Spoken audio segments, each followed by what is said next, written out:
মৌলভীবাজারের বড়লেখা উপজেলার পাল্লাথল সীমান্ত দিয়ে আরও ৪৮ জনকে পুশিন করেছে ভারতীয় সীমান্তরক্ষী বাহিনী। বৃহস্পতিবার ভোরে তাদের আটক করা হয়।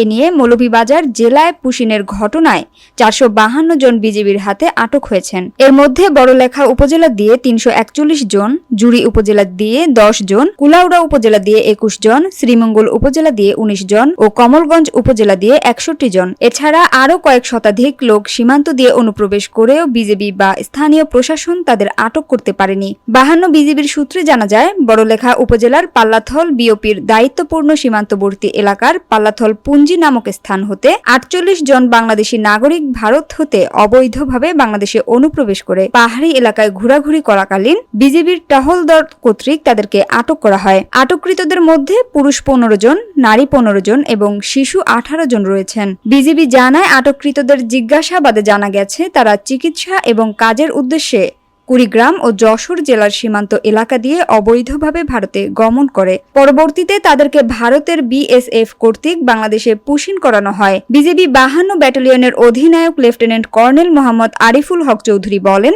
জিজ্ঞাসাবাদে তারা যশোর, বাগেরহাট, চাঁপাইনবাবগঞ্জ, বগুড়া, বরিশাল এবং কুড়িগ্রাম জেলার বাসিন্দা বলে জানা যায়। আটককৃত ব্যক্তিদের পরিচয় নিশ্চিত সাপেক্ষে তাদের বিরুদ্ধে যথাযথ আইনানুগ ব্যবস্থা গ্রহণ করা হচ্ছে।